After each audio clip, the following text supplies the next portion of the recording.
Good evening, ladies and gentlemen. I'm Jimmy James. You're watching Football Special, a recap.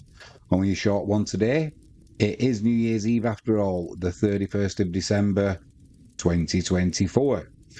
So without further ado, we will get further ado. Without further ado, we'll crack on. We'll get starting with Solihull Mowers v Tamworth. That's in the English National League. It finished Solihull Moors 2, Tamworth 0. We've also got corners for you now as well. So if you want the stats for corners, there was 3 yellow cards in the match, and there were 9 corners. I know that's important if you're having one of your parlays or your multi bets. Goals wise, 20 minutes in, Solihull Moors took the lead with Wilkinson on the score sheet.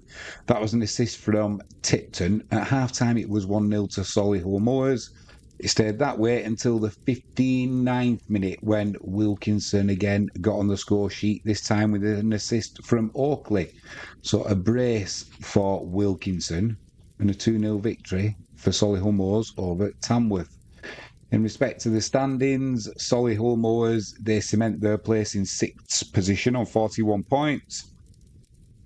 Tamworth, they're just below mid-table on 30 points, having played 24 matches. That's all there is to say about that, really. Moving on to National League North, Scunthorpe, they hosted Kings Lynn. I always remember Scunthorpe being in the lower divisions, and it's famous, obviously, for Ian Botham, the famous cricketer playing for them. I used to watch them when I was a youngster, when they used to play Bury. But Scunthorpe are now in the National League North. They hosted Kings Lynn today. They won 3-0. In respect of the stats, there's not many that we can get for the game. We know that it was 3-0 at half-time to Scunthorpe, with a goal on 15 minutes from Roberts, 21 minutes from Whitehall, and 5 minutes into added on time at the end of the first half. Whitehall on the score sheet again, so a brace for him. Doesn't show any cards. Nothing happened in the second half, and it finished Scunthorpe 3, Kings Lynn 0. Standings-wise, Scunthorpe remain top of the league on 44 points. They're on top of the league by 1 point from Kidderminster, who are on 43 points, but Kidderminster have got 2 games in hand over Scunthorpe. So that victory today was much needed. Kings Lynn are in 4th, and they are just 1 point behind Kidderminster in 2nd. So it's really tight at the top of that National League North. But that's a bit of a thumping that today for Kings Lynn. And they've had a bit of a, not a dodgy run of late, but out of the last 5 matches, they've drawn 1, won 1, drawn, and then they've lost today. So they're just starting to maybe struggle just a little bit. Maybe it's injuries, maybe it's a little bit of fatigue. But Kings Lynn not looking like they're driving forwards. Fortunately for them, Curzon Ashton, who are just above, they've lost the last 2 as well. Kidderminster, on the other hand, they're going great guns, winning 4 of the last 5. Scunthorpe are on top of the league, and they are pretty consistent, winning 3 of the last 5. The other 2 games were draws. So it's going to be an exciting end to the season in that National League North. Moving over to Northern Ireland, there was 1 game played today. Ards played Dundela. It finished Ards 1, Dundela 3. 2 goals in the first half for the away side, with Duncan on 30 minutes, McMaster on 45 minutes, making it 2-0 to the away side at half-time. On 55 minutes, Ards pulled 1 back through Steele, making it 1-2. But on 56 minutes, McClellan, he got that 2-goal cushion back for Dundela, and that is the way it finished. Ards 1, Dundela 3. Standings-wise, Dundela, they stay in third place.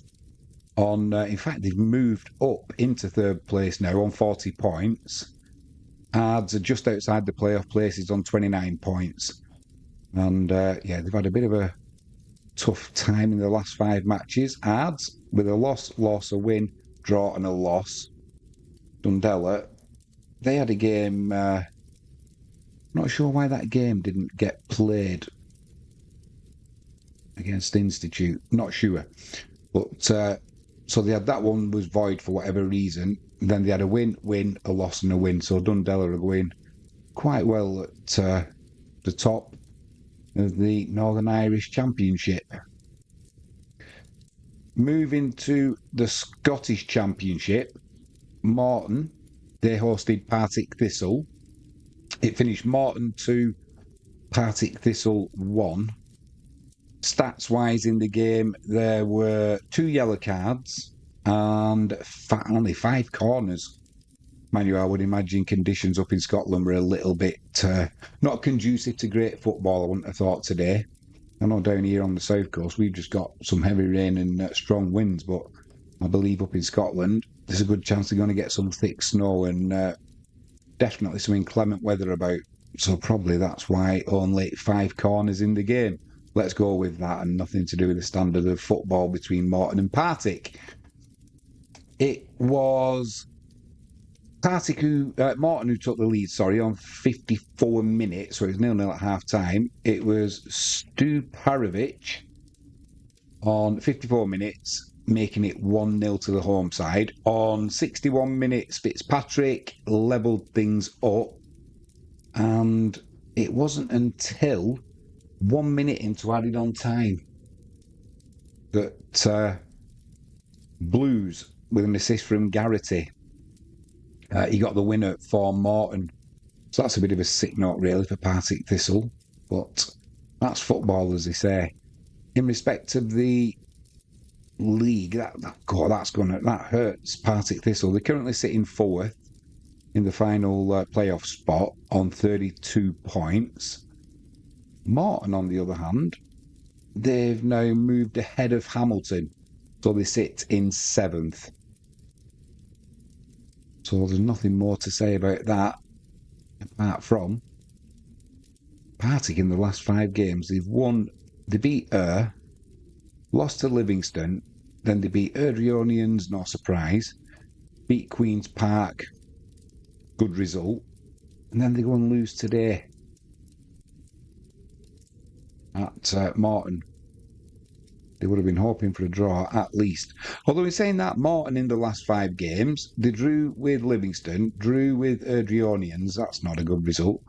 But then they beat Dunfermline, they drew with and today they've beat Partick Thistle. So they put in a little bit of a run together, Morton. Hopefully they'll be wanting to climb up that table. Other games that were played around the UK today, nothing really in Europe to speak about. So we'll move on to the Welsh Premier. Bala Town and Carnarvon. That game was abandoned. It says it was abandoned due to bad weather. The event will be finished on the 3rd of January. So I'm not sure how long had been played before it was abandoned, but it was 0-0 at the time. So that game will be being replayed again. It must have been quite a way in because there was 5 corners before it was abandoned and quite a few shots on goal and what have you. So yeah, that will be replayed on the 3rd of January 2025. I have to get used to saying that. Next up we had Brittany Ferry against Barry. That finished goalless.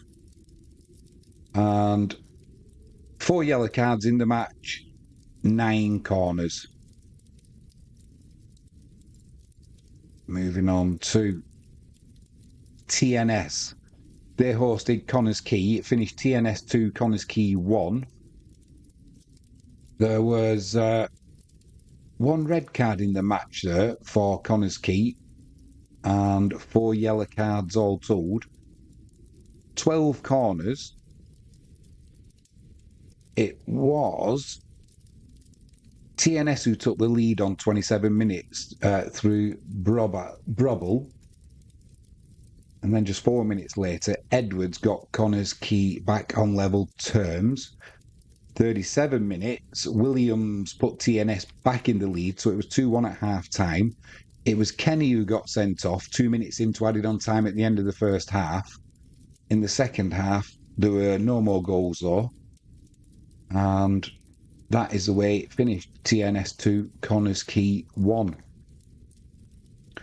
Final game in the Welsh Premier was Pennybont 2, Cardiff Metropolitan 2.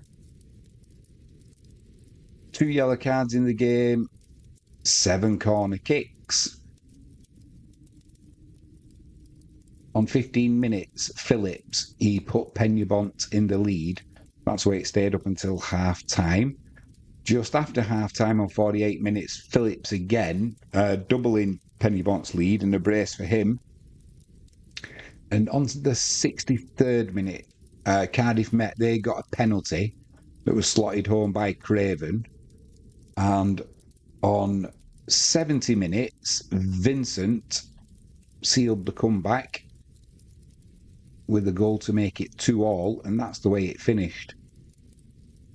So looking at the league up in Wales, or up in Wales from where I am, down on the south coast, it is TNS, they stay on top on 45 points. Pennybont in second on 44 points. Haverfordwest in third. They're quite a way behind on 33. Cardiff Met, they're in fourth on 32. Then it's Barlowtown and Barry. They make up the final 2 places of the championship group. And it's 7th is Carnarvon, 8th Connors Key, 9th is Newtown, 10th is Britain Ferry, 11th is Flint, and at the bottom on 12th is Aberystwyth. That is your football special, a recap from today. As we heard earlier on in respect of football news, if you didn't know already, Wayne Rooney has parted company with Plymouth Argyle. It says it was by mutual consent. He's been there just 7 months. And it says Rooney, Steven Gerrard and Frank Lampard were among England's most decorated players in an era that brought them remarkable success at club level. It then goes on to say how they're not doing it at managerial level. 2 very different things, as we know. You know, you look at most of the top managers in the world, very few of them were fantastic players, you know. I think it's just something totally different. And it says Rooney left the Championship's bottom club on Tuesday in the aftermath of last weekend's damaging 2-0 defeat at relegation rivals Oxford. And club statements just says they mutually parted ways. So, yeah, and as I said earlier, I'm not sure if there's a little bit of drama coming Wayne Rooney's way, something to do with him entering a hotel room with a unidentified woman, and hopefully that's just a load of flim-flam, and it's not the case. Makes good headlines and what have you, but when you think he's got a wife and kids there and that, it's if it's not true, you don't want it all over the internet. If it is true, that's their business, in it. Not really interested, to be honest. The other thing, it says that with the transfer, there was something about Real Madrid and Liverpool are keen on Wolves' Kuna, but rebuff Real's Trent Alexander-Arnold offer. I remembered, I was talking about it on the betting shop briefly earlier on, and I remember where I heard it. I think it was Gary Neville who was talking about it with Jamie Carragher or something. One of these lot who are now doing the podcasts and that. And I enjoy listening to them, I've got to say. I'm sure one of them said that he's only got he's coming to the end of his contract. So in theory, if he just waits his contract out, then he's going to get a big payday. But I'll tell you who it was. It was Gary Lineker talking about it with Alan Gobshite Shearer and Micah Richards. They were saying that if he just lets his contract run out now, he's going to earn way more money wages wise because they've not had to pay out, the transfer fee. But so when it says Liverpool have rebuffed Real's offer, don't quite understand how that's going to work. If he's coming towards the end of his contract, surely it would be better to get something for him rather than nothing. If he's determined he's going to go, isn't he? Maybe he doesn't want to go. Maybe he wants to stay at Liverpool. And let's be honest, the way this Liverpool side's playing at the moment, would you want to go to Real Madrid? Not sure I would. Not sure I would at all. Liverpool look, hates to say it, but they look absolutely fantastic at the moment. The other news was good news that Antonio has been discharged from hospital after his car crash. Let's just have one last quick look around the 4 minutes ago breaking. Chelsea seek early arrival of Boca Juniors defender Anselmino. Never heard of him, I've got to say. 1 hour ago, Premier League interest grows in World Cup winning Lyon midfielder Tolisso. Wolves set to bid for Millwall's former Spurs defender Japhet Tanganga. 3 hours ago, Bournemouth set to sign USA wonderkid for bargain price from DC United.